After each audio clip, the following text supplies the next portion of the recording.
Hello friends, स्वागत है आपका study with Prem YouTube channel पे। दोस्तों, आज मैं आप लोगों के बीच एसएससी जेई का प्रीवियस ईयर का क्वेश्चन का जो है नेक्स्ट वीडियो लेकर आया हूं। दोस्तों, आज हम लोगों जो है मशीन डिज़ाइन का जो है पेपर स्टार्ट करने वाले हैं। तो चलिए देखते हैं पहला क्वेश्चन इसमें क्या पूछा गया था। देखिए, पहला क्वेश्चन जो है यहाँ पे आया है, डिजाइन अगेंस्ट फ्लक्चुएटिंग लोड से इसमें पूछा गया क्वेश्चन है, fatigue of a component is due to. First option दिया गया है cyclic load, static load, constant heating, collision. इसका राइट आंसर जो है हो जाएगा आपका option number A, fatigue of a component is due to cyclic load. ठीक है, नेक्स्ट क्वेश्चन देखते हैं। देखिए, नेक्स्ट क्वेश्चन जो है पूछा गया है, देखिए इसी का डिस्क्रिप्शन है यहाँ पे, fatigue of a component is due to cyclic load. Fatigue occurs when a material is subjected to repeated loading and unloading. Next question देखते हैं। देखिए, नेक्स्ट क्वेश्चन जो है यहाँ पे पूछा गया है, which strength of the material is to be considered for design of a ductile component under cyclic load?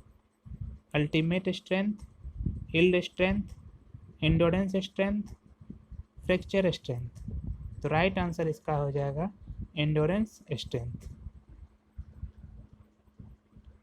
देखिए इसका डिस्क्रिप्शन,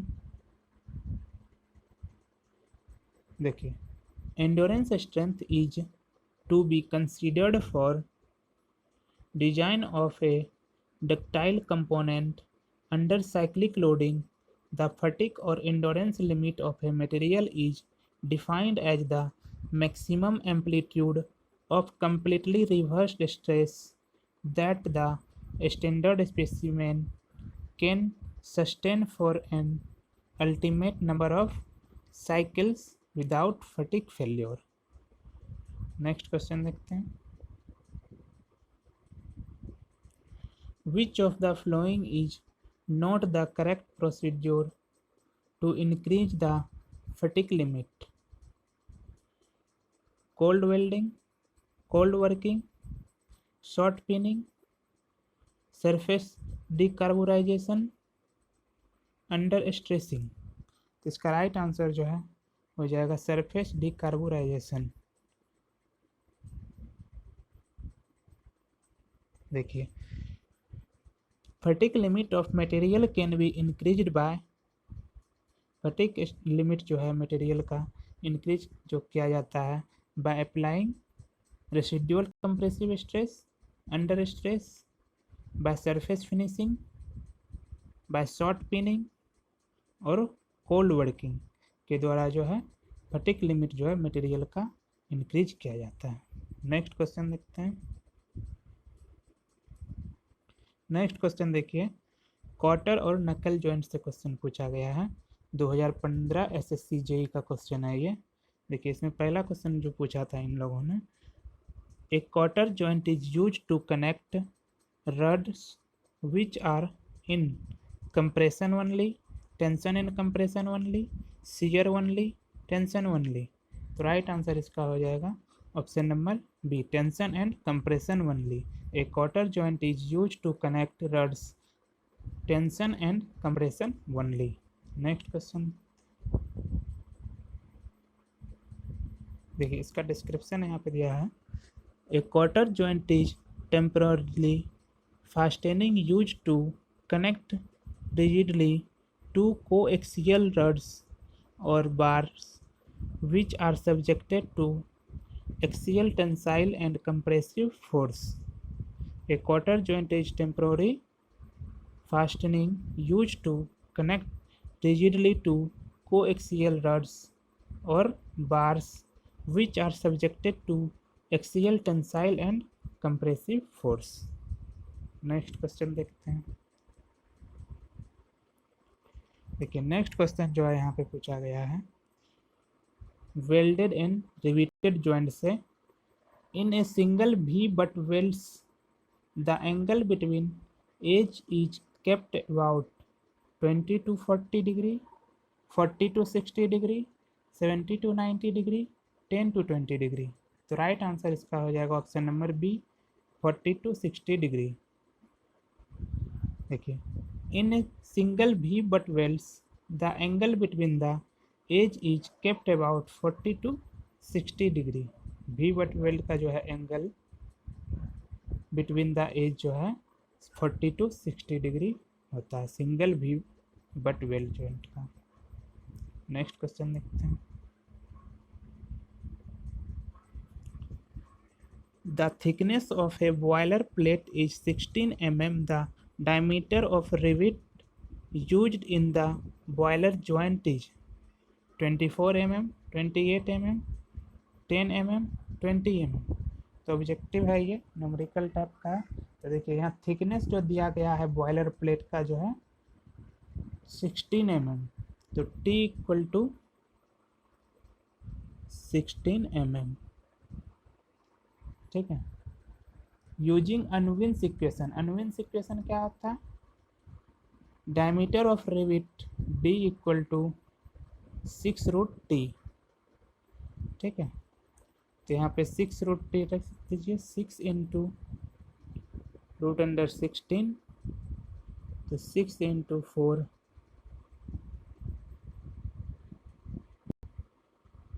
तो इसका राइट आंसर हो जाएगा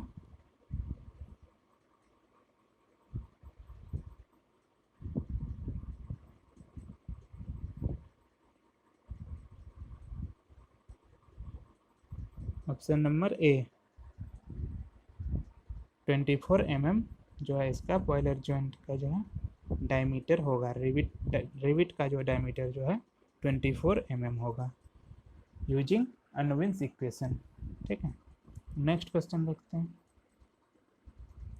देखिए नेक्स्ट क्वेश्चन जो है यहाँ पे पूछा गया, ऑब्जेक्टिव ही है, न्यूमेरिकल टाइप का है।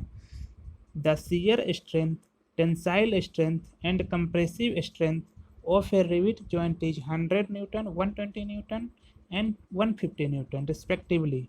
If strength of the unriveted plate is 20 Newton, the efficiency of rivet joint is, rivet joint का जो है efficiency पूछ रहा है, shear strength दिया हुआ, tensile strength दिया हुआ और compressive strength दिया हुआ rivet joint का।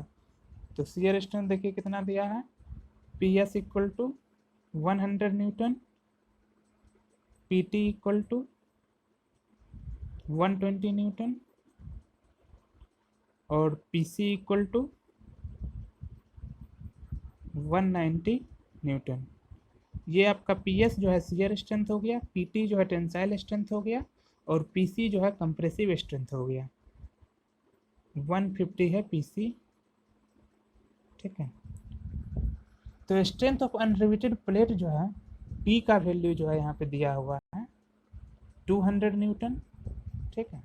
Efficiency of rivet joint is defined as the ratio of strength of rivet joint to the strength of unriveted solid plate। तो efficiency इसका क्या हो जाएगा?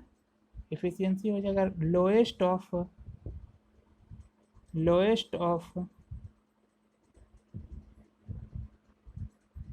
PS, PT, PC। Shear strength और tensile strength और compressive strength में जो है जो लोएस्ट वैल्यू होगा वो वैल्यू अपॉन P जो आपका हो गया, ये आपका स्ट्रेंथ ऑफ अनरिवेटेड प्लेट है P। तो सबसे लोएस्ट वैल्यू जो है यहाँ पे है आपका शियर स्ट्रेंथ का जो है सबसे लोएस्ट वैल्यू है। तो इफिशियंसी इक्वल टू 100 अपॉन 200, तो 0.50 यानी 50% जो है एफिशिएंसी होगा रिविट जॉइंट का। तो आंसर नंबर डी सही होगा इसका। नेक्स्ट क्वेश्चन देखते हैं। The shearing strength of a rivet in 50 newton per mm square if the diameter of rivet is double then its shearing strength will be 100 Newton per mm square, 200 Newton per mm square, 50 Newton per mm square, 300 Newton per mm square। तो objective है numerical type का। देखिए यहाँ पे shear strength का जो है निकालना है तो शियर स्ट्रेंथ का क्या होता है फॉर्मूला, शियर स्ट्रेंथ का होता है formula PS equal to π/4 d² into tau. यहाँ पे d जो है आपका डायमीटर ऑफ रिविट है इन mm, और टाउ जो है permissible shear stress for rivet material Newton पर mm², टाउ का यूनिट, और डायमीटर का यूनिट जो है यहाँ पे mm होगा। ठीक है, तो PS1 जो है आपका यहाँ पे दिया हुआ है 50 न्यूटन। तो if diameter of rivet is double, diameter of rivet is double, तो then PS2 upon PS1 equal to we can write π/4 d² d² into tau permissible shear stress of rivet π/4 d1² into tau. ठीक है, तो PS2 equal to क्या हो जाएगा, PS2 equal to हो जाएगा आपका PS1 into 2d² upon d²। PS1 दिया हुआ था कितना 50 न्यूटन इंटू d², ये कैंसिल हो जाएगा आपका 4, तो यहाँ पे आपका आंसर आ जाएगा 200 न्यूटन पर mm²। ठीक है, आंसर नंबर बी इसका जो है सही आंसर होगा। नेक्स्ट क्वेश्चन देखते हैं।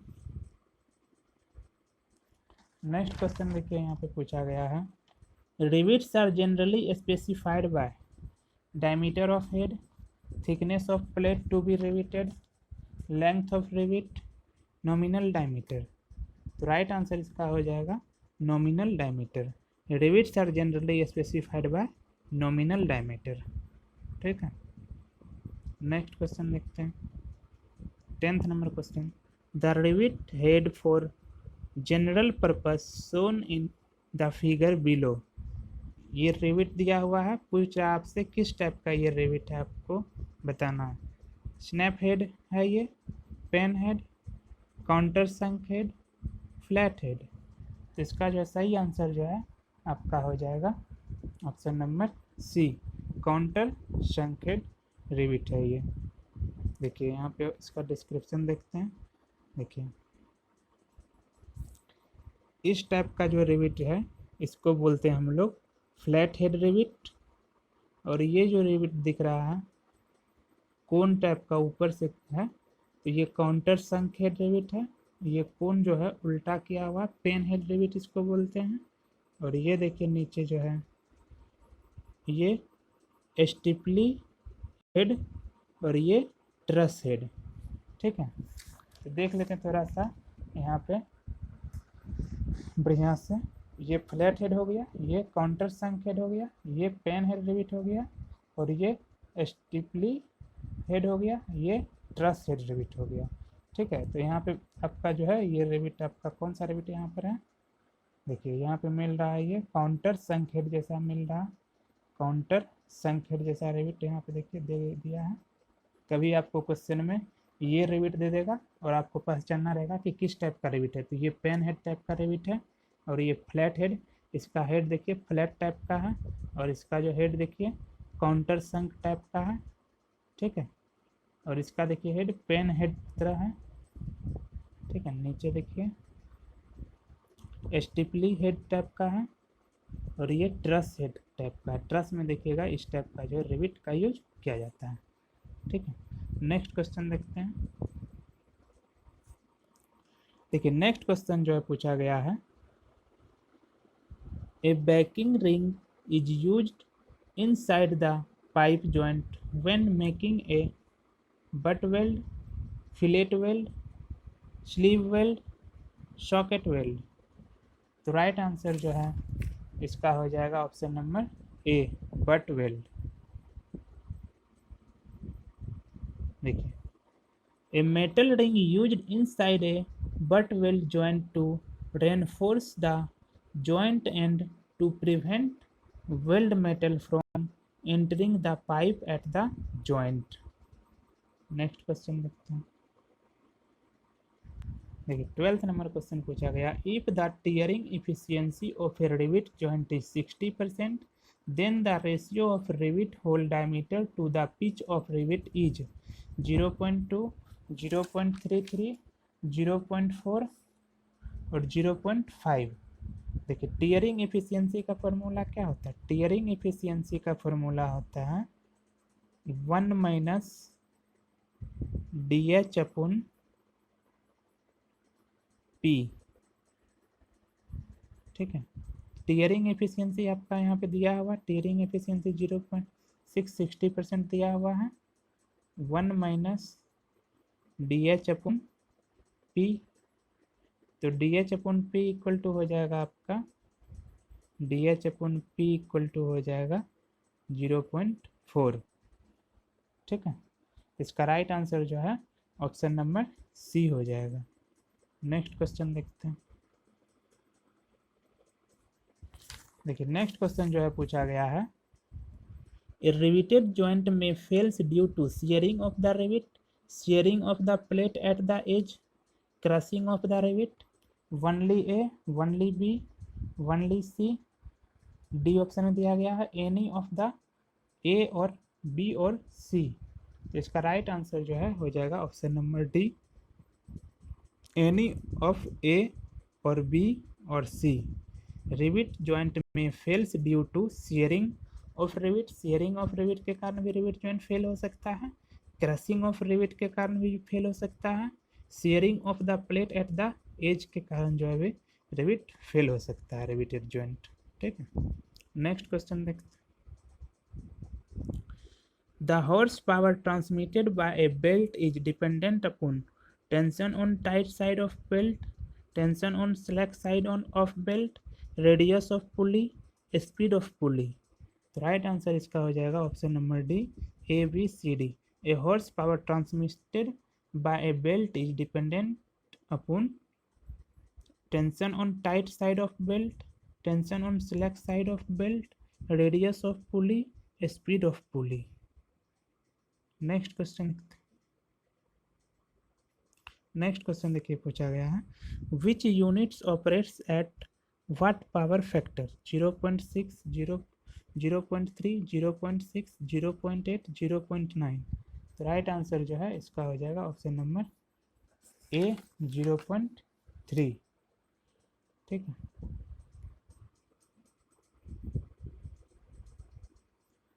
the distance between the centers of the rivets in adjacent row of zigzag riveted joint is known as pitch, back pitch, diagonal pitch, diameter of pitch। Right answer इसका हो जाएगा आपका option number C, diagonal pitch. Next question, aircraft body is usually fabricated by welding, precasting,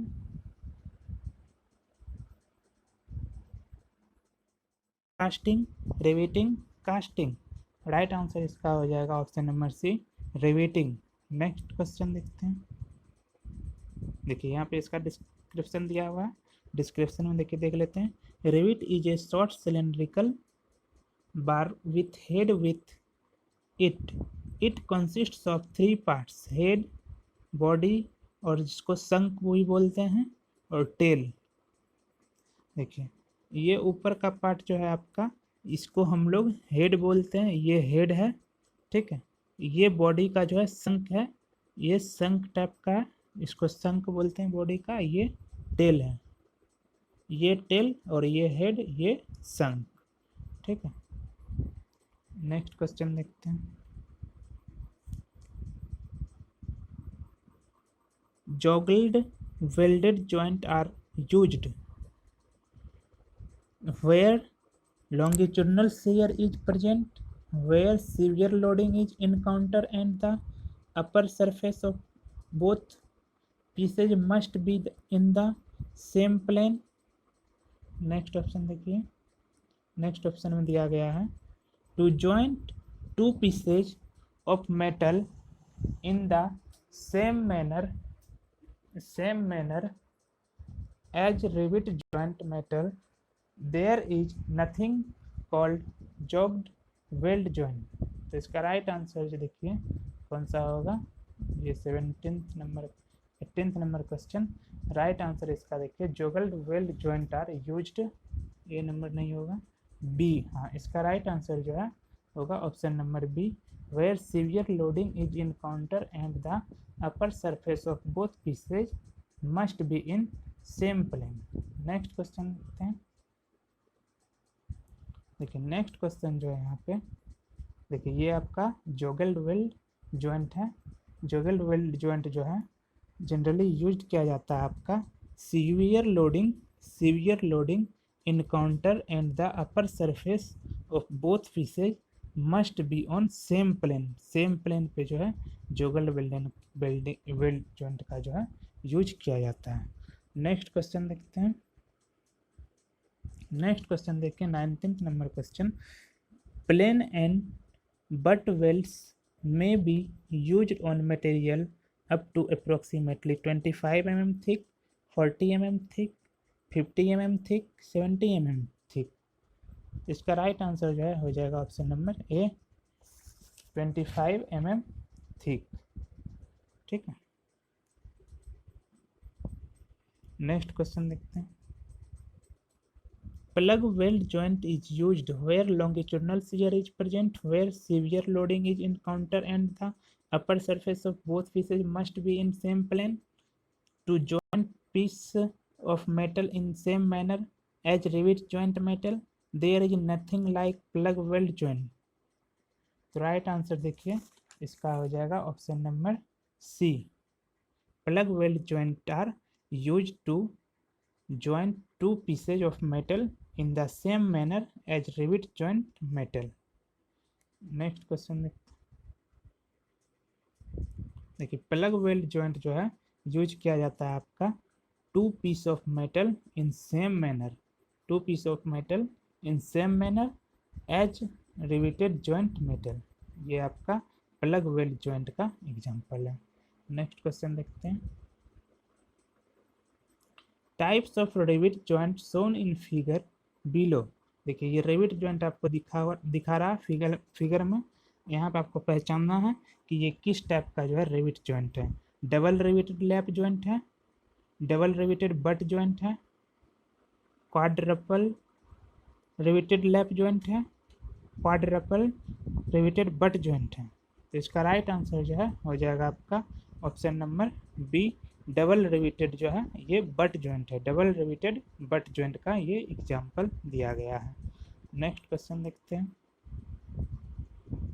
next question देखिए यहाँ पे पूछा गया है आपका thread joint and power screw. Thread joint and power screw से क्वेश्चन पूछा गया है। देखिए acme thread are generally used in, acme thread जो है कहाँ पे यूज होता है। Acme thread railway carriage coupling, spindles of bench vice, screw cutting lathe, feed mechanism of a machine tool. तो राइट आंसर इसका हो जाएगा option number C, screw cutting lathe में जो है आपका एक्मी थ्रेड यूज होता है। 29 डिग्री एंगल इसका होता है एक्मी थ्रेड का। देखिए यहाँ पे देखिए इसका डिस्क्रिप्शन दिया गया है। The acme screw thread from 29 degree included angle, 29 degree इसका इंक्लूडेड एंगल होता है and offers high strength, strength भी इसका सबसे ज़्यादा होता है in case of machining and assembly.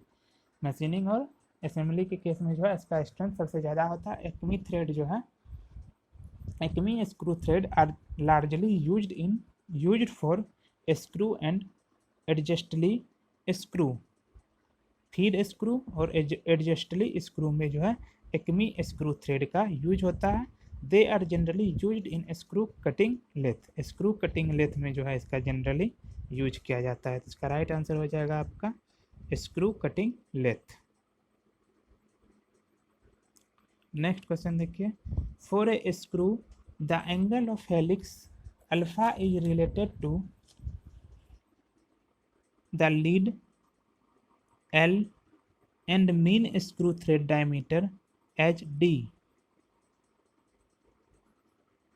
देखिए फर्स्ट ऑप्शन में दिया गया है 10 alpha equal to L upon D, 10 alpha equal to D upon L, 10 alpha equal to L upon pi D, 10 alpha equal to pi D upon L। For screw के लिए जो है आपका होता है एंगल ऑफ हेलिक्स अल्फा और lead angle का जो है रिलेशन आपका होता है ये 10 alpha equal to L upon pi D M. Alpha जो यहाँ हेलिक्स एंगल हो गया, helix angle of thread, L जो हो गया लीड हो गया, और DM हो गया मीन डायमीटर ऑफ स्क्रू। तो इसका राइट आंसर जो है आपका हो जाएगा L upon pi D. Option number C जो है इसका राइट आंसर हो जाएगा। नेक्स्ट क्वेश्चन देखते हैं। देखिए डिस्क्रिप्शन यहाँ पे दिया हुआ है। फॉर स्क्रू के लिए 10 alpha equal to L upon pi D M. Alpha हो गया आपका helix angle of thread, L जो हो गया लीड हो गया, और DM जो है मीन डायमीटर हो गया। नेक्स्ट क्वेश्चन देखते हैं। Which of the following is trapezoidal thread? Acme, square, buttress, all option are correct. इसका राइट आंसर हो जाएगा option number A. Acme thread जो है आपका ट्रेपेजॉइडल टाइप का थ्रेड होता है। देखिए एक्मी थ्रेड का जो है यहाँ पे एग्जांपल दिया हुआ है, ये देखिए आपका ट्रेपेजॉइडल शेप का है यहाँ पे दिख रहा है। तो एक्मी थ्रेड जो है सिमिलर होता है ट्रेपेजॉइडल थ्रेड का, ठीक है। और इसका थ्रेड एंगल जो है 30 degree 20 degree to 29 degree to 30 degree के बीच होता है इसका थ्रेड एंगल। यहाँ पे 30 डिग्री दिया हुआ है, ठीक है। नेक्स्ट क्वेश्चन देखते हैं।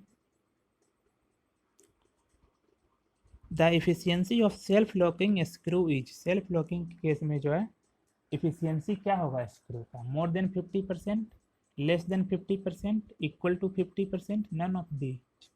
ये मोस्ट इंपॉर्टेंट क्वेश्चन है, बहुत बार एग्जाम में पूछा गया क्वेश्चन है, 2017 में भी पूछा गया है ये क्वेश्चन। देखिए इसका राइट आंसर जो है हो जाएगा option number B, less than 50%। The efficiency of self locking screw is less than 50%। Self locking case में स्क्रू का जो है एफिशिएंसी जो है लेस देन 50% होगा, ठीक है। इसका डिस्क्रिप्शन देखिए यहाँ पे दिया हुआ है।